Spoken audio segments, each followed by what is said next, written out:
technology. It is scheduled to take place on 5th and 6th of September this year.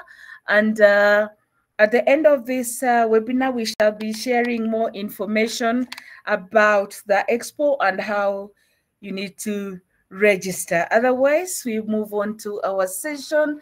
And my first question will definitely go to Dr. Rop.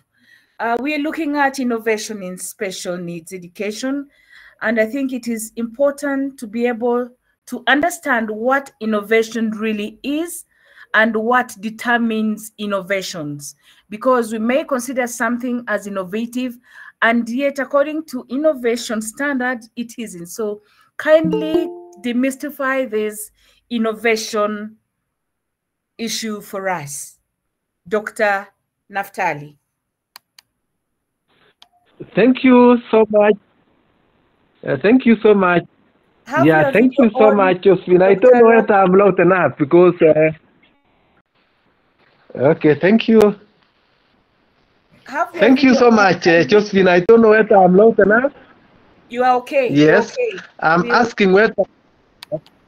Okay, am I loud enough for everyone? Yes, I'm asking because there's a lot of rains where I am. I know also the issues of network challenges, but I am sure at the end of this presentation, we shall be at par with each other. Let's welcome again, members. And I've been asked the question, innovation.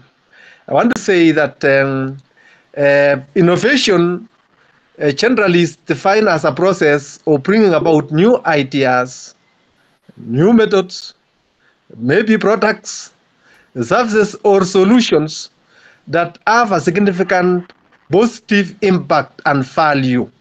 I'm saying that it is a process of bringing about new ideas, methods, products, services, or solutions that have a significant positive impact and value. It involves transforming creative concepts into tangible outcomes that improve efficiency and effectiveness or address unmet needs. I want to believe that I'm being loud enough. Let me just continue again before I can expound on that. That innovation is not limited to technology, technological advancement, and encompasses novel approaches to problem-solving process, organizational practices, or business model innovations. It is co-innovation. The co-innovation involves challenging the status quo, rethinking outside the box, and taking calculated risks to drive progress and achieve breakthrough outcomes. And I am aware that we are discussing accelerated innovation in special needs education. Innovation is driven by a combination of factors that include curiosity, creativity, and desire for improvement. It requires mindset that embraces change, welcomes idealization, and encourages experimentation. Innovation can occur in various contexts, maybe such as business, science, technology, social sectors, or public services. It can lead to economic growth, social progress, improved quality of life, and sustainable development. In our case, participants, we are looking at accelerated innovation in special needs education. I don't want us to go back to the historical development of special needs education, rather right from the time when it was started in the neglect period to the level where we are now approaching what we are calling it inclusive period. Of course, in the dispensation of inclusive education. We know that it has taken innovation from one stage to another as we move from one level, one special needs education level to the next, for it to be where we are today. All this has been as a result of innovation. And I want to say, Josephine and all the panelists, that special needs education, also known as special education, in other areas it is called aided education, alternative provision, exceptional student education, is a practice of educating students in a way that accommodates their individual differences, disabilities, and special needs. This involves individually planned, systematically monitored arrangement of teaching procedures and adopted equipment and materials and accessible settings. These interventions are designed to help individuals with special needs achieve higher level of personal self-sufficiency and success in school and their community. Colleagues, I want to say that special needs education, just like education central, and embraces innovation from time to time. We are aware of the current education system that we have now. Right now, we have the CPC. Of course, it has started and it is running already. We are moving forward from now what used to be 844. In many times, we always recognize the fact that the able in quotes can be able to catch up. But now our area of people, students with special needs education, if nothing is done to appraise them and bring them to the same level with others at the same speed, many at times they are left behind. And that's why we are talking of accelerated innovation in special education. Colleagues, I don't know whether I'm clear to that point. Josephine? Yes, thank you very much. Thank you very much. From your speech, we can say innovation is about ideation to meet a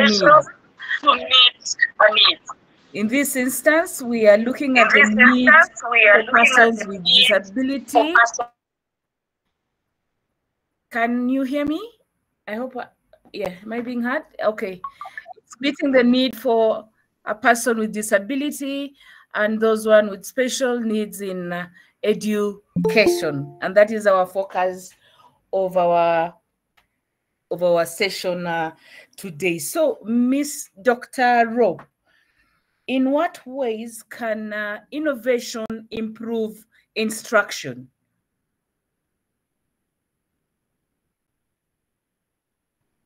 Unmute kindly.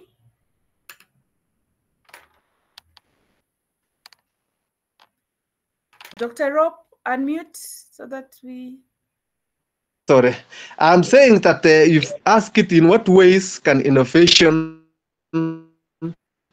improve instruction? Improve maybe the delivery. Improve instruction. Improve instruction. Or delivery of... And I want to... Yes, I've gotten that one clearly. I say special needs education aims to provide accommodated education for learners with diverse needs who are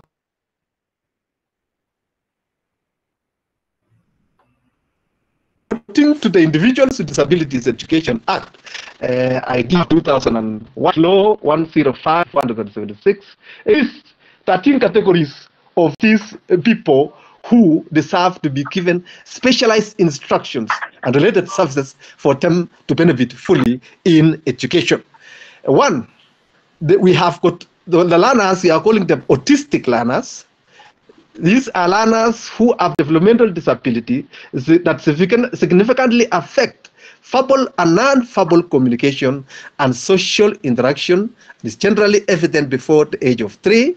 The second category of learners that we are looking in this view of special needs education is those who are deaf, and we are defining here deaf to mean those with hearing impairment that is so severe that the child is impaired in processing linguistic information with or without amplification. The third category that we shall also be looking at are the hearing impairment, the hearing impaired. Remember, we have difference between the deaf and the hearing impaired. Here we mean this is an impairment in hearing, whether permanent or fluctuating. Then we have got the mental retard, those who are mentally retarded, and this is, we are defining those ones are those ones significantly sub-average general intellectual functioning existing concurrently with deficits in adaptive behavior. Then we have got those ones who are multiple disabled. The multiple disabled are the manifestation of two or more disabilities, such as mental retardation and blindness, or the deaf-blind the way we normally know. We have got the orthopedic impairment, for the purposes and for the benefit of those who have not done special education, physical disabilities, including congenital impairments, impairments caused by diseases, and impairments from other causes. Josephine, maybe for the sake of time and colleagues that are here, and since I'm going to share what I'm presenting later for the benefit of others, allow me to just mention, and then I go to address the question that we have asked. We have got number 5, health impairments. Number 6, the emotional disturbance. Number 7, the learning disabled.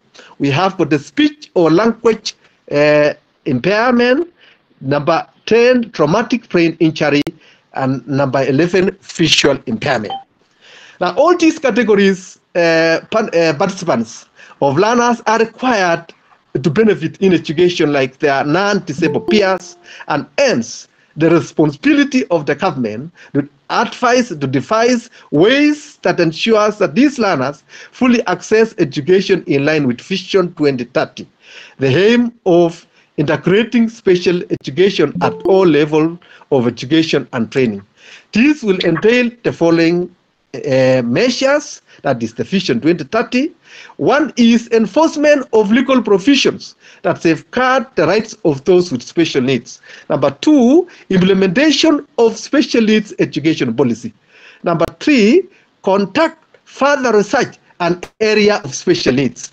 Number 4, development of flexible curriculum and evaluation system appropriate for learners with special needs. Another factor is issue is utilizing the most appropriate language of communication for learners with special needs. Again, 2030 envisages utilizing the most appropriate language of communication for learners with special needs. Also envisage in provision of funding and rehabilitation of existing institutions to make them disability friendly. They also envisage to create awareness and advocacy campaigns on rights, needs, and potentials of learners with special needs. Another area that they try to look at is strengthening educational assessment centers through the provision of staff training and relevant assessment tools. And of course, the final one, last but not least, and it's where we are at the moment, is capacity building to embrace inclusive education practices and innovative methods of teaching, learning, and evaluation.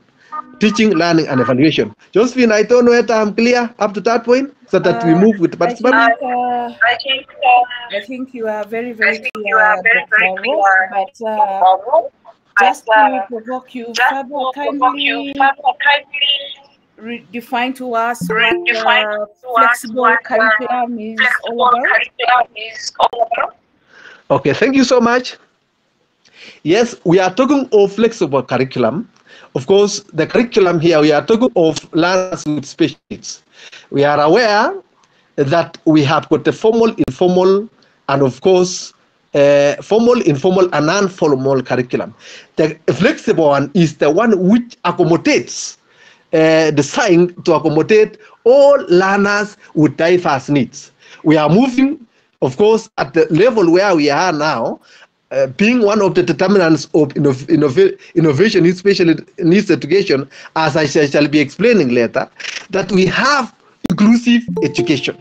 Inclusive education, again, in line with what we are having right now, the competence-based curriculum, is the one which is defined in such a way that it is prepared to accommodate the diverse needs of all all learners, where we change the environment to be accessible to all learners irrespective of their disability. So we talk of flexible curriculum. I don't know, somebody can also contribute along the same line, Josephine. Okay, I don't know thank whether you. I've... Thank you Okay, thank so you. much Yes. Thank you for giving so us much for that giving definition us around that a definition flexible curriculum. And from what you have shared, I pick that we need to have responsive innovations that meet needs of all diverse learners, and that an ideal special needs education innovation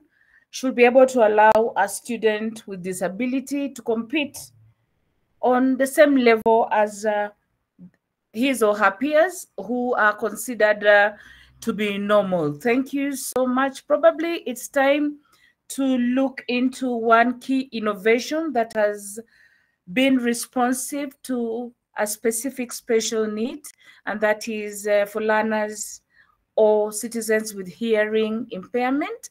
And now I will go back to Mr. Vincent, who will give us information around the sign language studio at eKitabu.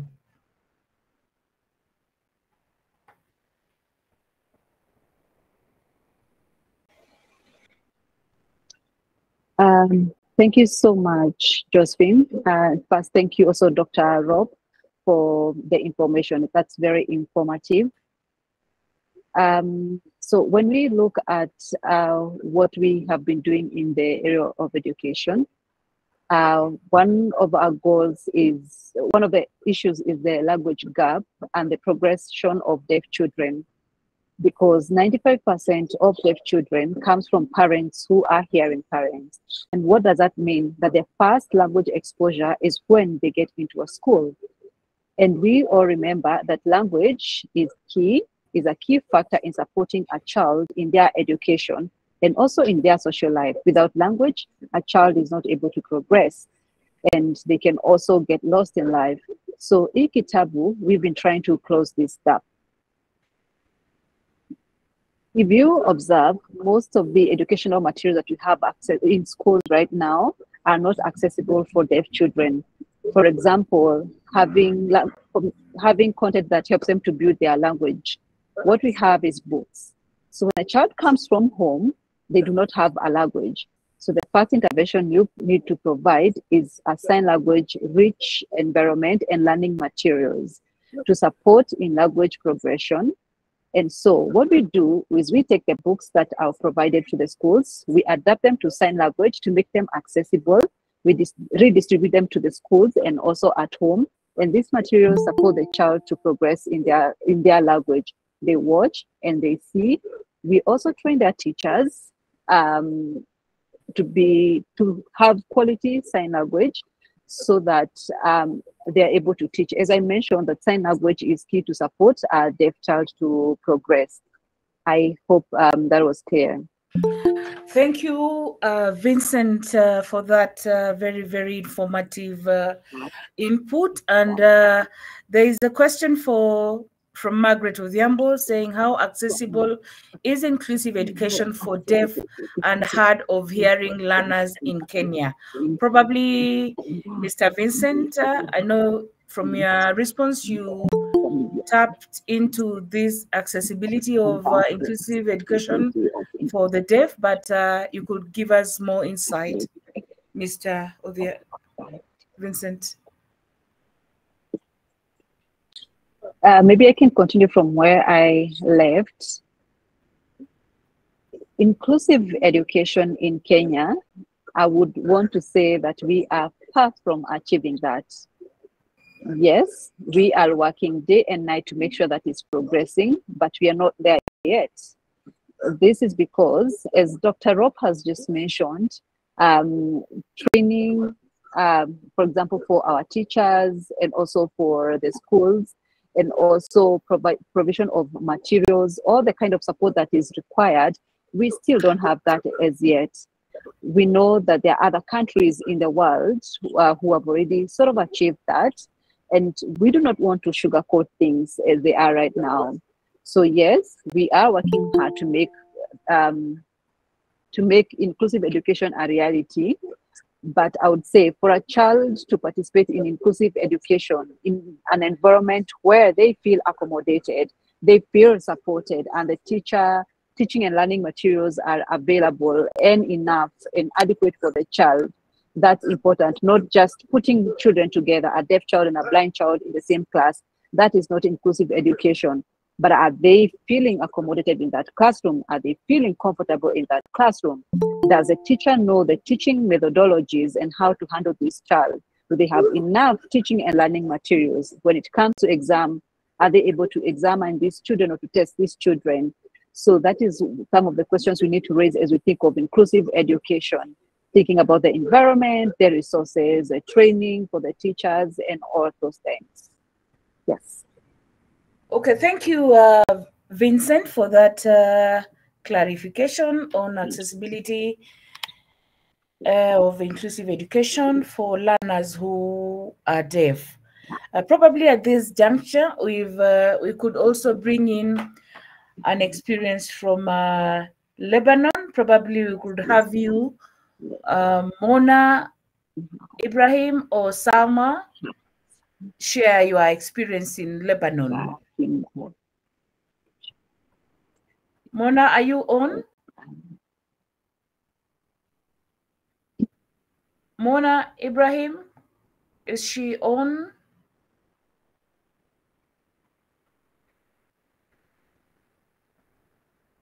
Or Salma? Salma, are you on? Or probably we could bring in, I can see Mr. Billy Givetti. He could probably share some insights from the US and tell us how inclusive and innovative they have been as far as special education is concerned. Wanda, kindly allow Billy. Billy? Yeah, kindly introduce yourself and give us some insights into... Good evening. Good evening, Billy. Thanks for setting me up, Madam Josephine. But I want to say thanks for the invite as well. Just joined in to catch up with what you are having, an important conversation on this topic of special education and the language needs, as I've been gleaning from what has been said. Let me just preface by saying I'm not an expert in special education, but I follow closely, having been around education institutions for quite some time. So I can say that within the US education system, we do have elaborate and adequate provisions for language accommodations for all learners of all capabilities. We also happen to have in this country dual language provisions whereby students who are coming from predominantly Hispanic speaking countries in states like Texas, New Mexico, California, their only language is Spanish, and they find themselves in English speaking class. So you find most schools do employ teachers who do have dual language expertise. In terms of investments in language education, I think the education department at the state and national level, federal level, go to great lengths to make sure that they enable the teachers who may not be dual language speakers to have translators. So you find school districts. Districts, let me say, that's an equivalent of a county in Kenya. So you find the supervision board for the schools here also have interpreters for all languages. So it may be French, maybe Hispanic, maybe Arabic, because we also have refugees from other countries, let's say Afghanistan, Iraq, who speak Arab, and they are coming to this country, speak Arabic, and they're coming to this country, and they have to learn. So the schools employ interpreters to work with the learners in that manner. Then when it comes to special education, I think they also have tests or way of detecting the deficiencies a student may be having, a learner may be having earlier on. Every student, whether disabled or not, they have to undertake certain tests that will help classify them if they are normal or regular learners or need some language assistance. So allow me to stop there, maybe later on in the meeting. If somebody has a specific question, they may ask, but those will be my 2 cents to the conversation. Thank you all. Okay, thank you, Dr. Billy Givetti. He is a lecturer at the New Mexico University in United States of America. Thank you for that contribution. From both Kenya and US, we can pick out some evidence on effectiveness of innovations that have enabled persons with special needs achieve the desired outcomes. On the comment section, we have a question that is for Vincent, and the question is from Lauren Lowy from Humanity and Inclusion, and she says, as you work on accessible content for deaf learners, what plans does eKitabu have for ensuring that deaf refugee learners can also access this content so that no child is left behind? That is a question for Vincent.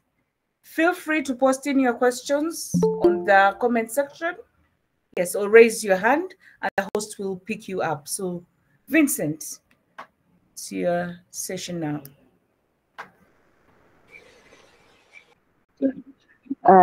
So thank you, Lauren, from HI. First, I believe that we have actually worked with HI on that area where we have our content distributed in Dadaab. We've worked on a project with them. And yes, we also have priorities right now, and one of them is scaling so that our content is able to reach everyone. So as we are all aware, it is sometimes very hard to serve all. So you start from where you are. There are barriers, there are challenges, but one of the plans that we have right now is to scale, getting to Dadaab, getting to Kakuma, and other refugee areas. So we, yes, work with partners who can help us to pull us or to invite us to such places. Sometimes, of course, we get stuck because of various challenges. But I know that we have our content in Dadaab and Kakuma, but we plan to expand to even other areas so that all learners are able to benefit and use and enjoy and learn together with the rest. Thank you. Thank you for that response. We are roping into partnerships, so eKitabu and Humanity and Inclusion. You can find ways of collaborating to ensure that that learner within the refugee setup is assisted to achieve the desired learning outcomes. So I'm opening up queue for those who are raising hands, and there's a James Mweteri.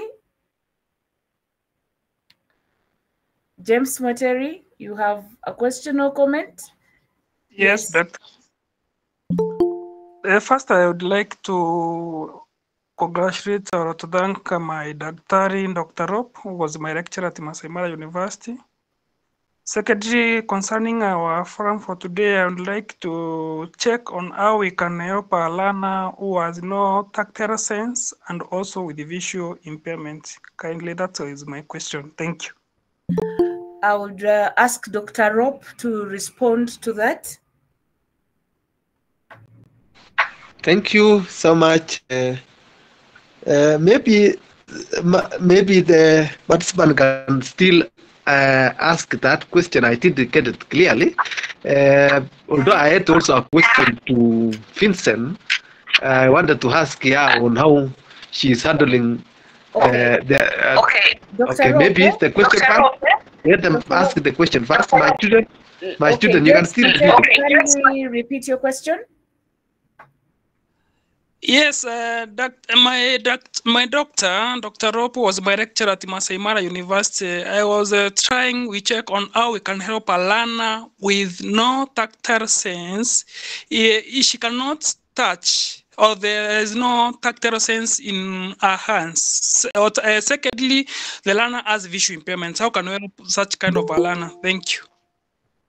Okay, Dr. Rob, this is a learner who has no tactile sense and is visually impaired. So what innovations would serve her well to enable her attend to her educational needs effectively? Okay, thank you so much. Yeah, this is a forum for all of us to respond, but this is a situation where we can use what you call hand-over-hand method.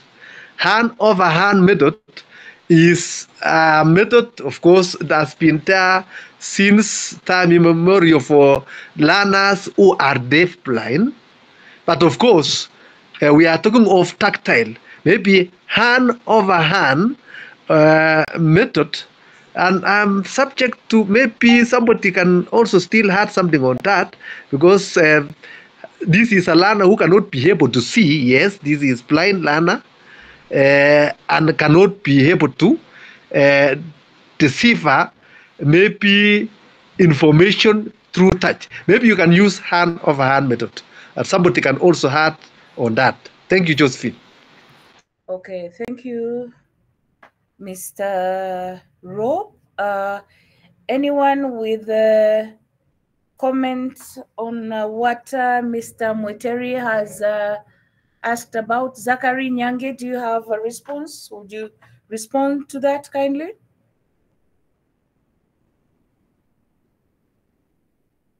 Zachary Nyange, I can see you online.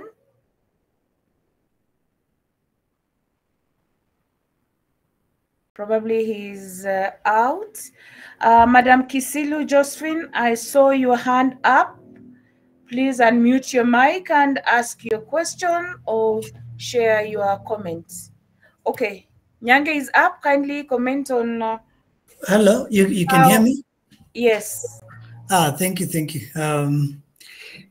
Now, to all participants, I'm grateful that you're all here. I am Nyange Mwasia. I lecture in Kise and also an educator on issues disability inclusion, assistive technology. Now, for the participant who asked a question about this learner with visual impairment and also challenges with tactile, then one of the solutions that you can have is the use of audio. Now, according to what you've mentioned, is that the only challenge this learner is having is with visual and with vision and with tactile, meaning that their ears are up and running. So you could take advantage of audio-based instructions and also audio-based tools that will enable them to participate in learning. Myself, I'm totally blind, and I am using a laptop. So every time that I need to interact with content, I'll be able to use a screen reader in a laptop, and then I'll be able to do whatever I need.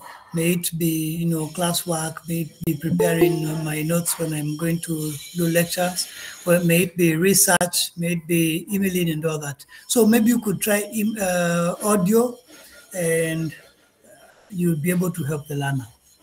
I hope I've answered your question. Fine. Muteri, I believe your question has been answered. And it's been Josephine? Yes, Dr. Rop. Yes, I can still hear, eh? There's Yes. what you call speech to text software, eh? Yes. Speech to text software, because of course here is somebody who is blind but can be able to maybe speak and hear. I think that can also work, or text to speech software. Programs like natural readers convert written text into spoken words, helping learners who have got dexterity problem and sight problem, that's here eyes problem, visual impairment, to access written content. Thank you, Josephine. Thank you, Dr. Rop. I think the responses are very clear, and I probably invite Josephine Kisilu. I saw your hand up, or Margaret Odhiambo.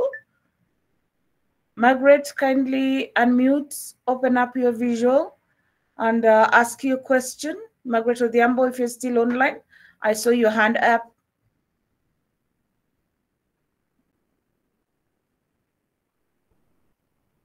Margaret Odhiambo?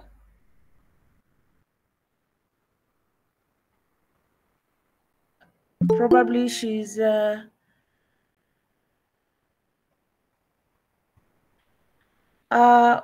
in regard to James Materi's question on visually impaired student who has also lost tactile ability, we have a response from one Elizabeth Ounda.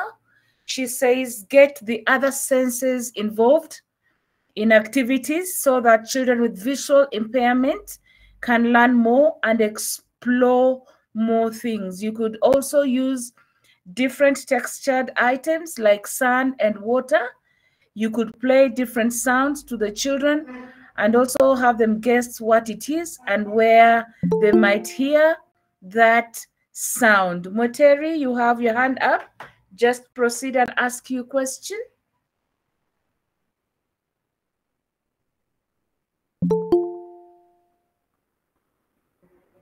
Moteri, you raised your hand again. I have been answered, thank you.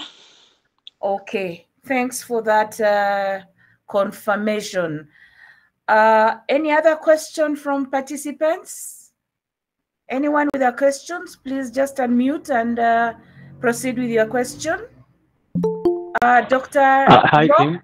you have a question? Kindly. I have a question to Vincent.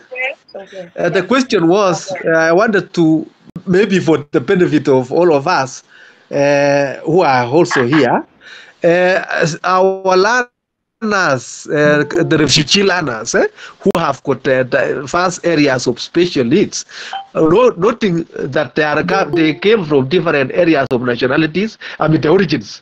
Maybe I can give an example of Kakuma, and I know that the refugee learners there are from almost 9 or over 9 different nationalities. How are they harmonizing the curriculum, and especially in this case to assist learners with special needs fully, because I know maybe it's the Kenyan curriculum that is being used there. How are they harmonizing curriculum to benefit these learners from diverse areas of origin for the benefit of members who are here? Thank you, Chair. Any response to what Dr. has shared from Yeah, Vincent? thank you. Yeah, thank you, Dr. Rob.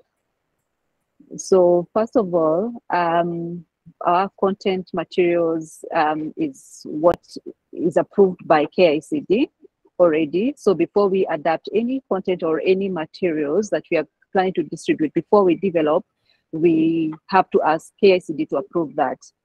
So in regards to your question, I believe when those refugees come into our country, they are following the Kenyan education system. So they're integrated in the Kenyan education system. So that means that they benefit from our content as well. Thank you, Vincent. I hope that answers your question. We can see they must get approval from the Kenya Institute of Curriculum Development for it to be implemented in schools. We have a question from John Brown, and I will direct this question to Dr. Rop. How do we implement cost-benefit analysis on technology to determine its viability in accelerating inclusive education? And after it is done, how do we bring stakeholders on board to ensure that this innovation is utilized well? Stakeholders such as government or NGOs, how do we bring them on board? Dr. Rop, kindly respond. Okay, thank you so much. Yeah, it reminds me of the curriculum development, of course, at the university level. Thank you so much. We are talking of cost-benefit analysis, bringing in of the stakeholders to ensure that they bring in valuable information that at the end of the day will benefit our consumers, who in this case is the targeted population. We are talking of learners in inclusive settings. I want to start from where my colleague left, Chair, that I know the viability of inclusive education as we speak right now is still a little bit far. I don't want to say am I right, because we are talking of ensuring that we change the environment wholly. We are talking of accessible environment wholly to accommodate learners with diverse needs. In this case, I'm talking of learners with mild cases, because those with severe cases are normally taken to special needs schools. So here we are talking of bringing forth all the stakeholders and ensuring that whatever is being arrived at is fully implemented.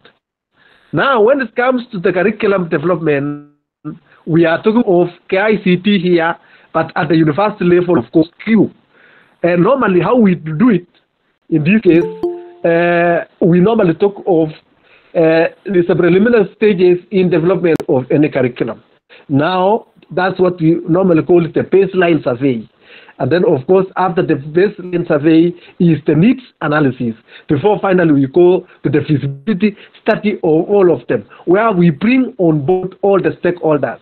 KICT involved, maybe the university involved, all the, at the end of the day, the implementers and the consumers of all these, of whatever we shall be able to arrive up to be in place. How are we going to ensure that the same is fully implemented? We are going to ensure that the same is fully implemented by ensuring that all of them are participating during the stakeholder meeting. The one which we are calling it stakeholder engagement. The cost-benefit analysis, we are trying to see the value, the value vis-a-vis probably the amount of money that we put in it. KICT, and I believe a stakeholder from the KICT is here with us, and we are saying, yes, that we have to ensure that all the relevant stakeholders are brought on board, so that they are the ones, talking of the government here, through the KICT, they are the ones who follow it through in its implementation at the end of the day, so that we ensure that whatever was involved in its preparation stage all the way to the implementation stage are the consumers themselves. In this case, I'm also talking of the learners. I'm also talking of the, if it is something specialist education, like at the university, we have been developing or reviewing curriculum, and we have also been involving GISA. We have also been involving specialist education institutions. We have also been involving the government, the KICT, because at the end of the day, they are the ones who are the consumers, as they also, the consumers are there, and the government will also be the issue of the finances here. The government will have to come in, because they are the ones who, at the end of the day, also assist both in funding and implementation too. Chair, I don't know whether I've answered that question well, but it's also open for input. Thank you, Chair. I trust you have exhaustively covered or responded to that question. And I would pick out now a question from Lauren Lawi. And this question is directed to Dr. Billy. At times, working with sign language interpreters can be challenging due to multilingual and diverse cultures involved at the refugee camps. Billy, could you please respond to how innovative we can be to ensure we manage this barrier to communication? Dr. Billy, your own. Thank you. That was Lauren. Now we through Justin. Let me say I totally agree with Lauren's observations.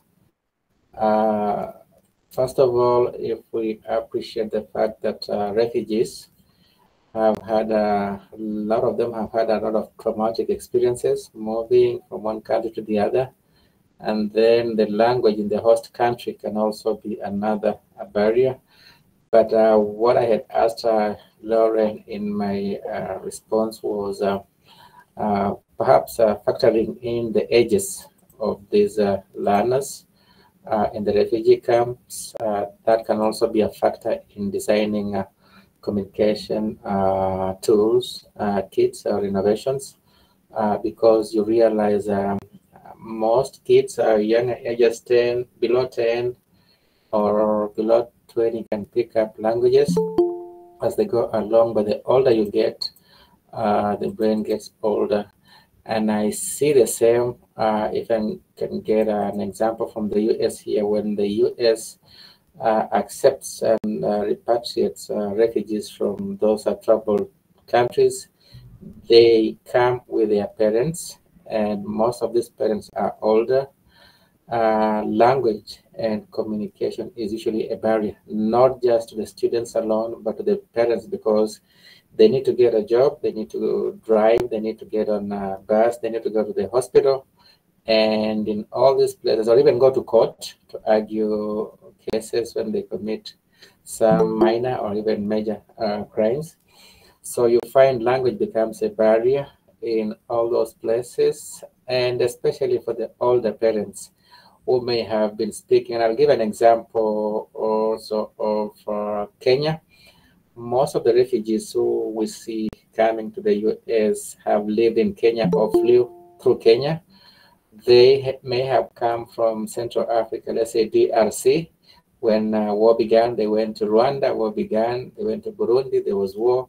They went to Uganda. Through Uganda, also some lived in Tanzania before they got their paperwork approved to come to the US through Kenya. So you can see 3 or 4 countries whereby they have lived in refugees. They have lost their identity, but they still want to identify with the origin, original country as a DRC. So you find whatever language aspects they bring along will always have semblances or reflect where they came from. But fast forward to what innovations we can have, I think I'll also admit that there is no one size fits all. I think this one is a case specific, understanding who our learners are, the ages, and why they need this communication. Do they need it to go to school? Do they need to go to the hospital to get around? All those will influence how we design our communication tools and kits to accommodate our learners or the people who may be indeed in this case. I hope this vaguely answers your answer, Lauren. If not, we can touch base again later for specific ones. Thank you. Okay, thank you, Billy. I think from your response, it's obvious that we need to create communication tools that are age responsive to be able to cut off that barrier that Lawi had shared in her comment. We have more questions from participants, and just hold on a little bit. There is a question from Francis Odwar, who is a student from Masai Mara University. His question is, since learners with mental challenges cannot fit in normal learning, I think I'm lost a little bit. cannot fit in normal learning program, and there is adapted learning system for them, where do they go after their studies, or what can be done to ensure they get something to engage themselves after studies? Dr. Rop, kindly respond to this. Thank you so much. And I'm happy that my students are here. It is a very good, very encouraging. Thank you so much. I'll respond part of it, but I'll also request somebody from Kenya Institute of Special Needs Education to also probably add onto it. I want to believe that the learners with mentally handicapped, and as I earlier gave in my definition who they are of different. We have got different levels, or rather, we have got learners with mentally handicapped. We have got those ones with mild mentally handicapped. We have got those ones who are moderate, and then we have got a severe, and of course we have got the profound. I want to believe that I'm clear after that point, Chair. Yes. I hope I'm audible. Yes, I'm saying we have got those 4 classifications. So of course, those who are mild can go to the high school level, those who are mild. But of course, those belonging to the categories of moderate all the way to the profound, in most cases, they are normally taken probably to the primary level. I want to believe that, like the system, that what we have been doing at Masai Mara University, we normally take our students for the orientation tours, and we visit institutions that I don't want to mention them, that offers learning, training for people with mentally handicapped. And we know that at some point, much more of training is for them to acquire the ideal skills, that's activities of daily living, for them to maybe manage themselves. And those are the categories that belong to the profound and perhaps maybe moderate level.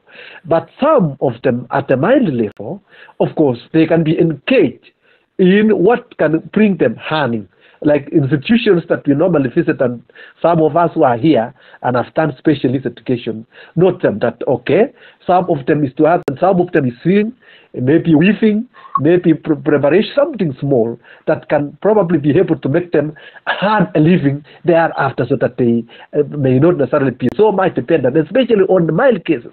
They can go and get specialized on certain pre-vocational and vocational levels for them to acquire some sort of training, acquire some skills, knowledge that can be able to allow them earn a living. Others, for the profound cases, in most cases, they are normally taken through the training system for them to acquire skills of daily living. At this point, Chair, may I allow somebody also from KISA to respond specifically on that at the lower level? Thank you, Chair. I think we have Madam Grace Minor. Could you please unmute your phone? I'm also there. Josephine, can I Fine, answer thank a you, bit? Kisili, you're already there, so kindly Yes. respond. Yes, I want to say that from the Kenya Institute of Special Education, we saw the need of getting children of who are intellectually different, or what ordinarily people say mentally challenged.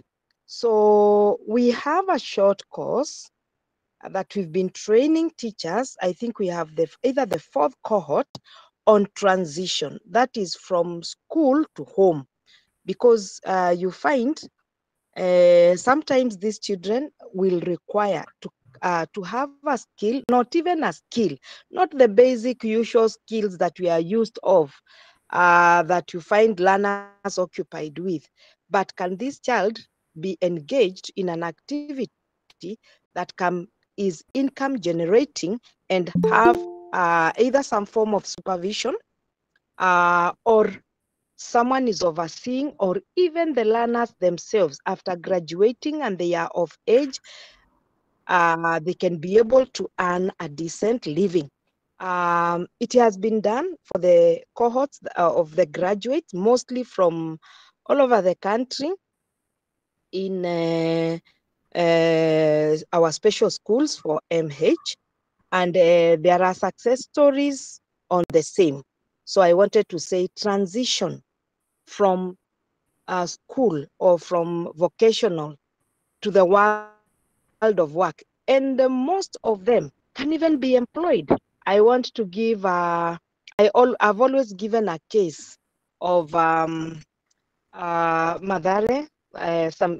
Over the years, they've been doing transition where they also try to place them in jobs whereby they have a right, like every other employee, and they have the attachment, and they have is it attachment?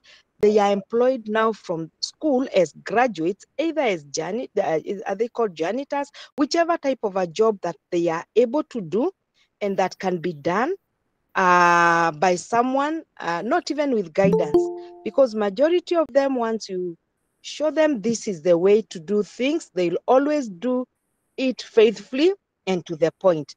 So I would want to say there's that short course on transition, because there's no need of keeping children in school in their late 20s, in their 30s, in their 40s. No, transition is the way to go to ensure that these learners are empowered. These learners can be able to work and a living and even make savings, and even more so transit even to family life like everyone else. I don't know whether I have answered that before probably Madam Grace Jambi takes over, and then I'll ask my question, the one I had raised my hand. Thank you, Josephine. Okay, thank you for that great response, Madam Kisilu. Is Grace on? Madam Grace Minor, are you on? If you're on, kindly unmute and proceed with your response. Seems she's not ready. So, Madam Kisilu, feel free to ask your question. Actually, it wasn't a question as such. I just wanted to give an input, still on the intellectually different area, because at KISE it houses the mentally challenged and the gifted and talented. So I also wanted to say that even for learners that have got gifts and talent, we also require probably innovators to come up with ideas that can be able to boost their skills in different capacities, like in the creative and productive thinking, or in the different fields of giftedness and talentedness. That's what I just wanted to share, and just probably ask for those that are outside Kenya, what is happening out there in terms of technology. Thank you. Okay, thank you, Madam Kisilu. We move to Faith Musumali's question, and this is directed to Dr. Billy. I trust you're still around with us, Mr. Billy. What are the teaching methods that have been successfully utilized in the developed countries, especially the United States of America, that can be considered for implementation in Kenya? Dr. Billy, please respond to that. All right, thank you, Sarah, for that question again. I would say the US is very, it's quite advanced in terms of education. I would say it also has one of the most liberal education systems in the country. When I came to this country for my graduate studies, you can imagine I had graduated from Kenya. I didn't have any knowledge in computer, because a few years back, computer rooms were preserved for mathematics and computer science students. But I came here, I was accepted and adopted and given all the privileges and access to learn and explore. So that part of liberal system in education makes a big difference. The other thing, there's so many teaching aids and resources available in a classroom. We don't have like staff room per se, like may exist in the Kenyan context. A teacher has an office in the class with the students, so when he or she is there teaching, you can see her there. Then the other thing that I like about the US is unlike Kenya, whereby a teacher can teach all grades, maybe lower primary up to upper primary. Here in the US, you'll find a teacher has specifically trained to teach first grade, or those in the ECD program, third grade, fourth grade. So you don't find a teacher moving from second grade to third grade to fourth grade like it is in Kenya. So that specific specialization in skills makes a big difference. And then the textbooks for every class, every session are enormous, including the digital or electronic resources that teachers use in class. They also have special topics when they identify students who have, let's say, those, yani, let me use the word, Swahili word, kwamba werevu zaidi kuliko wengine. They put them on a test to determine if this person has special skills in a class. Then they'll elevate you to that special class whereby you can compete with people who have special gifting. They call them gifted students. And then as you move in the upper classes, they start training students. Wakiwa Kenya will be like Form 1, Form 2, to start attempting college-related coursework. And then in college, we also have what you call communities of learning. The basic example of that will be like a study group, but communities of learning are whereby people come from all over across the campus. You can be in the same room talking about the same topic.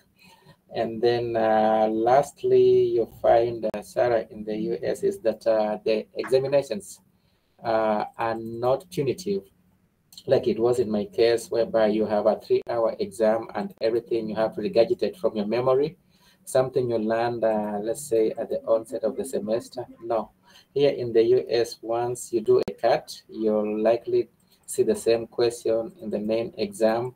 And we also have open book exams. You go to an exam room with a textbook, but lo and behold, if you have not read and know where the concept is, then you'll be lost. So you find there's that desire to enable students learn and pass and not fail. Lastly, we don't have the problem of missing exams, missing grades. Like I've seen students in Kenya struggle, or unaenda kugraduate, you find you're missing exams. No, that is an offense that a professor or a lecturer would be terminated upon for academic incompetence. So briefly, I can say that, like I said in my in the chat there, the moderator, Josephine, has my contact information. If you want additional conversation in the tent, please feel free to consult later. Thank you. Thank you so much, Dr. Billy. And with his response, we get to learn about the importance of individualized education programs.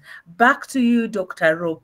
Kindly give us a little more insight into the significance of individual education programs. Okay, thank you so much, Chair. It is a very interactive moment, surely. I want to say that IEP, which is individualized education,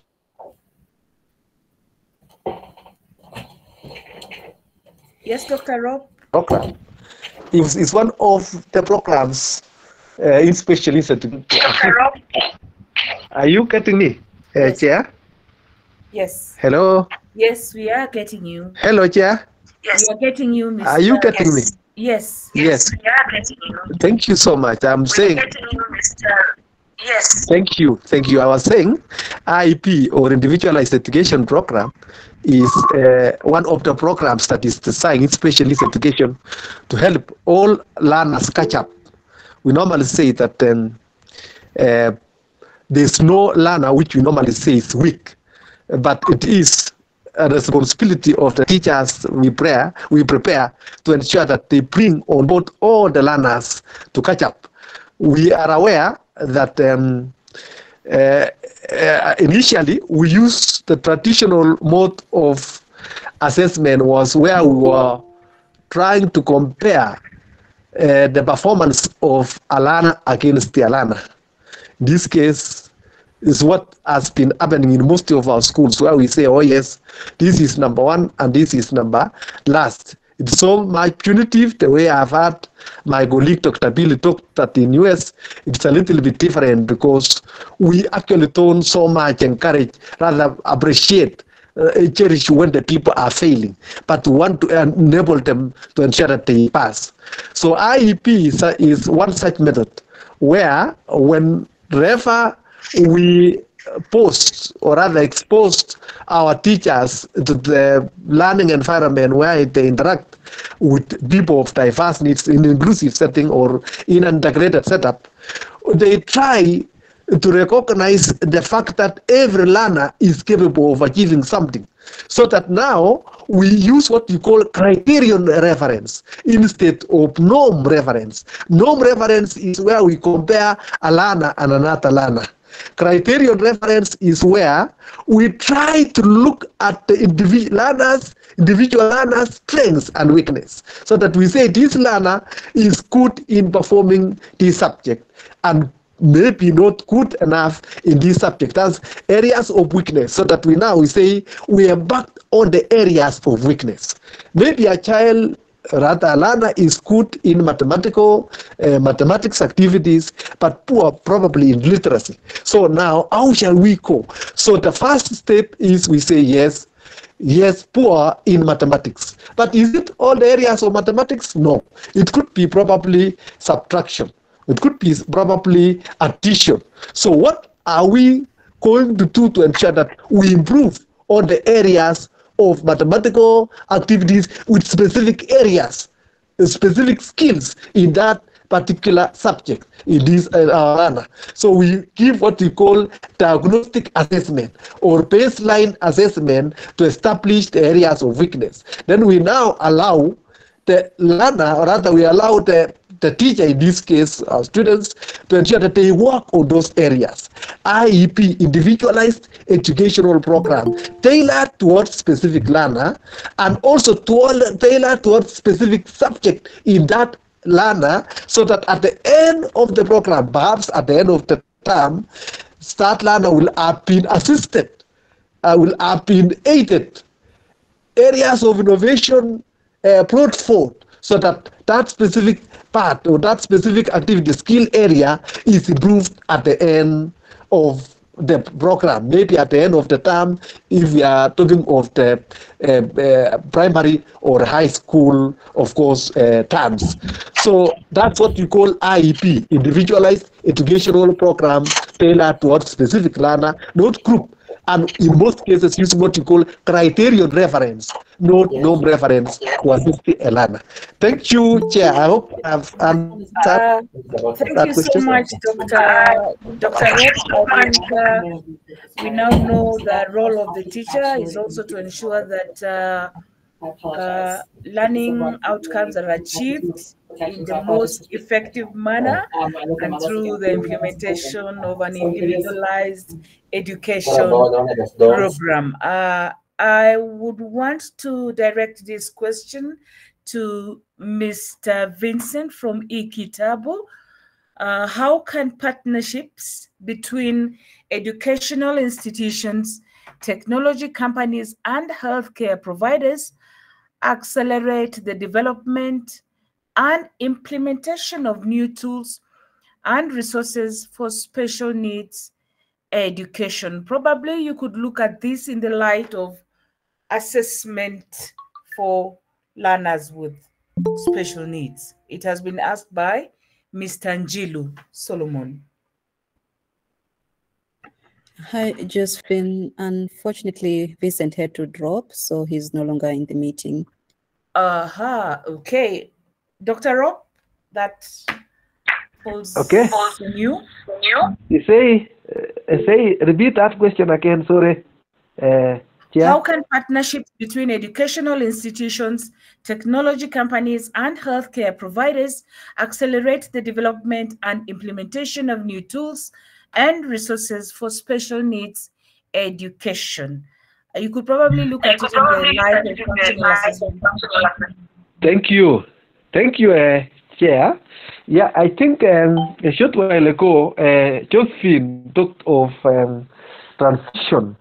transition education, transition, especially our learners who are mentally handicapped or rather in the locality different, maybe from school life to other life. And I found that and I've captured that one as a very good area where we have to collaborate with KISE. KISE has been a strong partner, especially when we are preparing our learners who are teachers to be. And there's so many things that we can be able to collaborate with, not only in GISA, but also other institutions. So we are saying that, yes, collaboration between institutions, especially when we are coming up with tools. In this case, we cannot arrive at the tools before talking about a curriculum review or curriculum development, and in it are the tools that probably will guide in assessment of our learners, be it the teacher educators or the learners we are talking down there, for them to benefit fully. It is something that the technology can, the way we are now talking, this is one such forum that we shall be able to follow through at the end of it, so that we say which are the best practices that we can be able to share for the benefit of our learners. I believe the ICT around the universities are here. We are looking at the best practices that are being done internationally and also locally, so that at the end of the day we can be able to follow through for the benefit of our learners. I want to believe that that's one I've answered, Chair. Thank you. We have somebody, Assessia, kindly respond. You have a question? She had raised her hand up.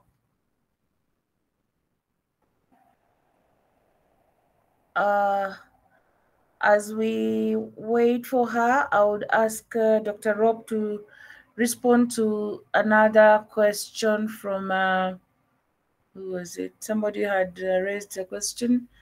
Let me just get to it. Yeah, a question from Rhoda Ochieng. Dr. Rob, this is directed to you. Please advise on how to help a parent with seemingly autistic child, but is in denial and insists the child is just sick and will be okay. And this particular parent has also ruled out the assessment of that child. How do we support such a parent? Dr. Rob. Thank you so much. Thank you so much, Chair. I want to believe that stigma is the root cause of what we are facing. And earlier on, when I was making my introduction, especially on innovation, and I talked about the development of the levels of special needs education since the time of neglect period to the level where we are right now. And yes, in our communities, if we go back to our villages, we still find that there are still people who are in denial, and they say that, yes, my child is not having a problem. In this case, he's talking about, or she's talking about autism.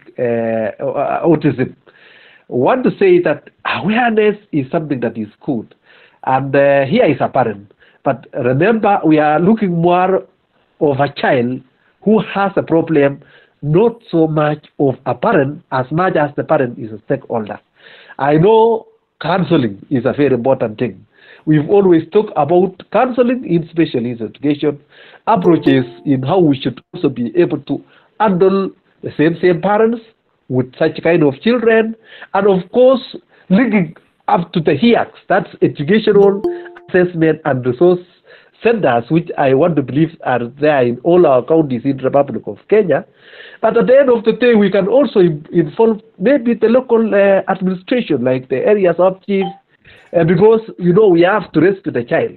We cannot really, we will take all those steps, counseling the parent, talking to the parent, of course, with the counselors. That's why we normally engage in what we call the multidisciplinary team investigation, where we have got the counselors and all that. But at the end of the day, if things seem not to be working, we have to involve maybe the administration, the area chief, the people who can be able to I believe the same parent, there is somebody that they can be able to share and be able to listen to, so that such child is maybe safely taken to the HEART for assessment and proper placement thereafter. Maybe, thank you, Chair. I don't know whether I've answered that one. I think you have. It's about counseling the parent and encouraging them to partake whatever services there are available to cater for needs of that particular child with autism. Madam Josephine Kisilu, I would wish you to come on. Kindly unmute and open up your visual. There is a specific question for Kise. Madam Kisilu, are you on? Wanda, kindly bring her on. Madam Kisilu Josephine, are you there? Monesi, I can see you at least. Is Madam Kisilu on? Josephine Kisilu, we were with you much earlier, and I wanted you to respond to this question. Okay, thank you, Madam Kisilu. Come on. What is the procedure for acquiring curriculum support materials from KISE? These are needed in special schools. Madam Kisilu, kindly respond to that. It's a question? Yes. What is the procedure for acquiring curriculum support materials from KISE?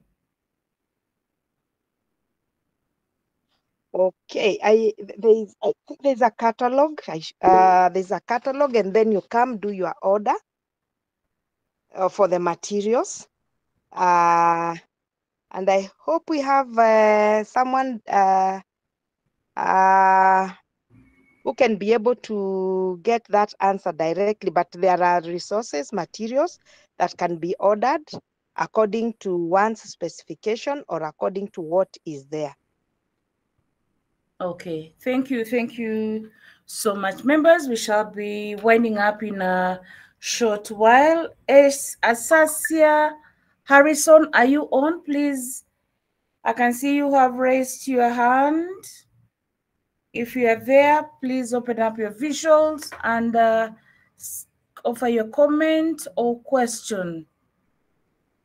I think I've been alerted that you wish to say something. Asasia Harrison, are you on? Asasia?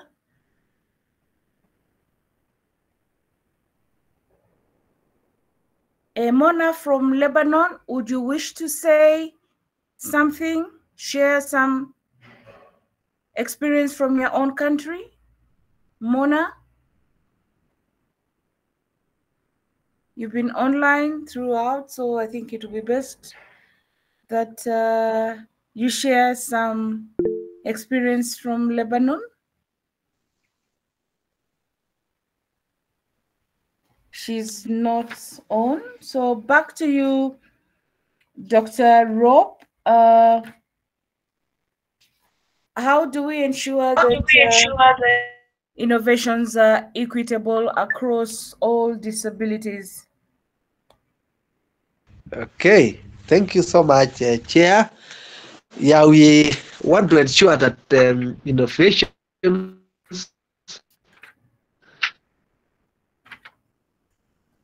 Yes, Doctor. are equitable across all the areas of disabilities, and that's why. Doctor. Yes, are you getting me, Chair? Yes. Hello.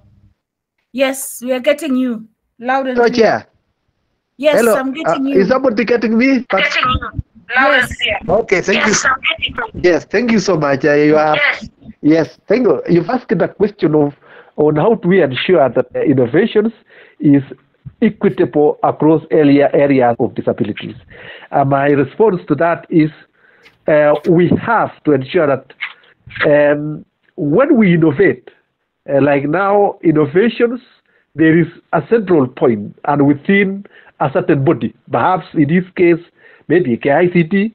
Earlier, Ron was asking a question on how do we ensure that the curriculum in refugee camps are harmonized. And we are saying that the body in charge is KICT.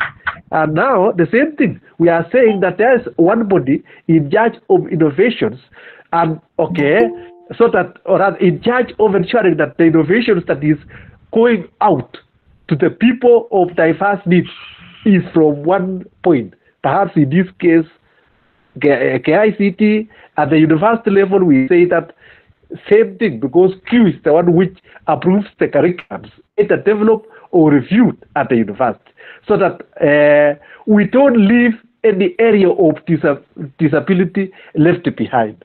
So I want to believe that incorporation of coming up with a certain innovation involves the stakeholders, as I had earlier said, and the same stakeholders are the ones who at the end of the day becomes the implementers of the same, be it the government, be it, of course, the government through the ICT, the government through the university education, so that we ensure that there is no area that is left behind. I want to believe that that one is answered, Chair. Thank you. And maybe the last question, how do we facilitate the scale-up of innovations in Kenya? Thank you, Chair. Funding, I think something that I prepared earlier, Chair, was something on innovations, and we are talked about what are the determinants of innovation in special needs education. With one of such areas challenges in utilizing technologies, and we are saying that the technologies are tool that facilitates study or work. It is a device that helps learners with special needs education realize their full potential. And we are also saying that to the learners with special needs education, technology has the following benefits, and we gave the benefits about it lessens the obstacles among the people with disabilities.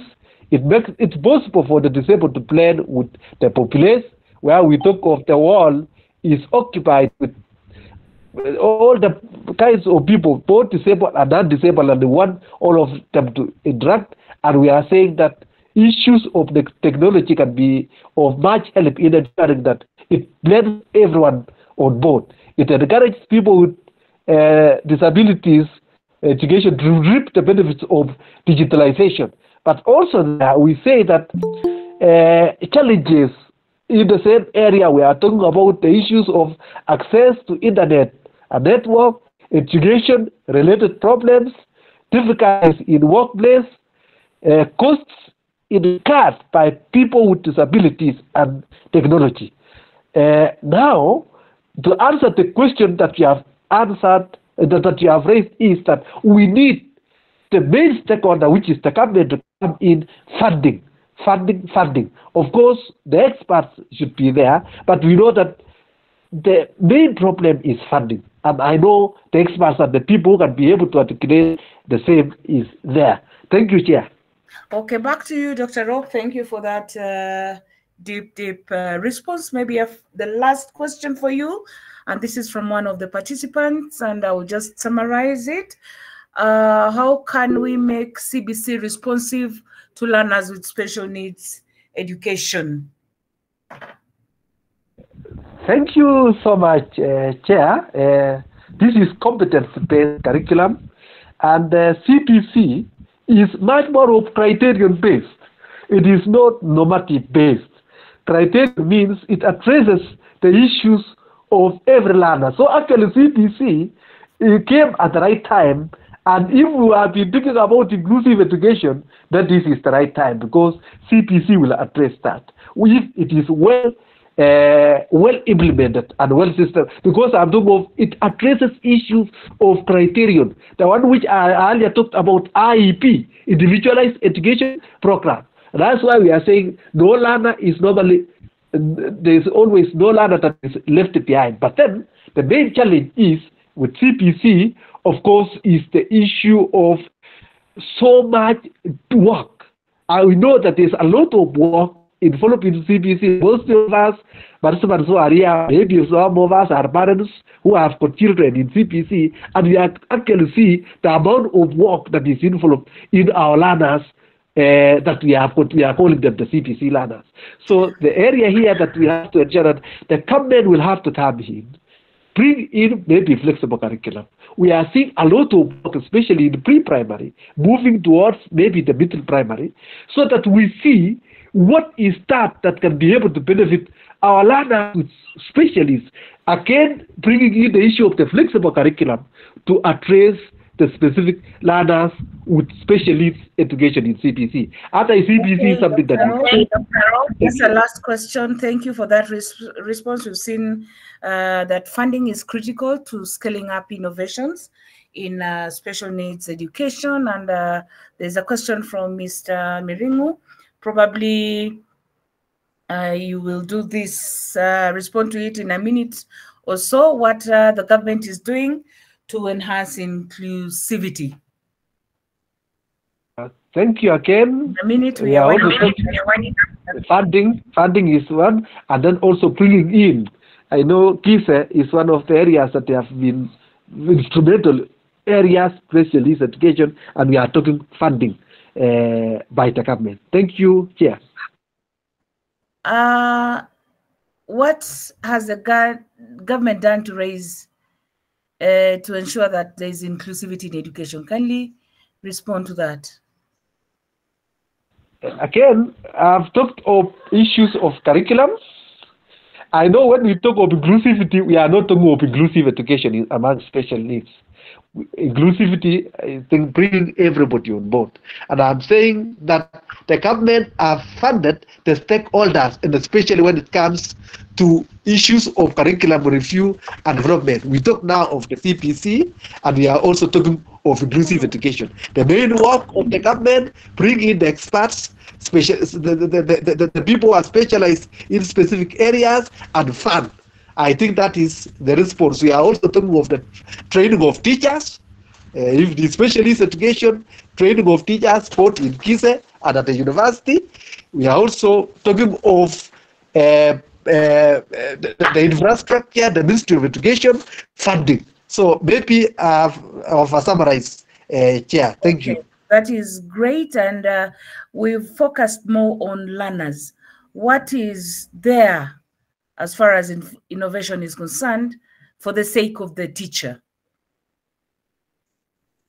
How is the teacher being supported through innovation, the special needs education teacher? Okay, thank you so much. I knew with the vetting. Okay, I want to say that the teachers are being given in-service training, supported in-service training, maybe staff development. I've seen teachers that are come for short courses in KISE. Some of them are also being organized in the counties that where we come from. Maybe the participants, anyone can be able to acknowledge on that, or I don't know. Yeah. At Masai Mara, you are training teachers. What technological innovations have you put in place to ensure that the teacher is supported? Thank you so much. At the university level, we are preparing our teachers. We are preparing our learners with diverse areas of specialization: HI, hearing impairments, visual impairments, the physical disabilities. That's the areas that we are so much focused on. Preparing learners to go and handle our children with special needs in areas of technology, such as, of course, I know we have got the braille. We are not that so much advanced like KISE, and maybe somebody from KISE can also say something on that. But at the university, it is still low. but it's something that we have also to borrow from the best practices that are being done elsewhere. Much more of the work that we do, yes, we train them basically. We borrow the issues of the collaboration and professional development, issues of inclusive curriculum design, issues of policy and funding, and probably exposing much more of our learners through the teaching practices and the orientation tours that we normally take them to areas, the diverse areas that offers different areas of special needs in our country. Thank you, Chair. Okay, thank you so much, Dr. Rob, for that response. And participants, we are winding up this particular webinar. On behalf of the KISE management, staff, and students, we want to say Asante Sana. And for those who've been able to join in from other parts of the world, we appreciate your presence. And of course, from the conversations we have had, I believe we've gained deeper insights into how we can work out promising models to ensure that special needs education is delivered to the best of quality. Otherwise, members, we are having another online interaction next week, and we shall be looking at universal design. We shall share a poster, and you're still welcome to attend our expo, which will take place on 5th and 6th of September 2024. We are calling on exhibitors and partners to ensure that this expo comes to be and is effectively delivered. Otherwise, visit our website for the expo, which is expo.kise.ac.ke, and you will be able to access more information about the expo. Otherwise, I wish to thank my co-host, Wanda Odhiambo, our sign language interpreters for the day, Anna Mwenesi, and Madam Susan Thuo. You've been very, very, very, very useful to this webinar. Members, please, it's a good night, and you can leave at your own pleasure. Asante sana, Dr. Rob Pierre. Thank you. And Mr. Vincent. So you can leave at your pleasure now. Thank you. Thank you so much.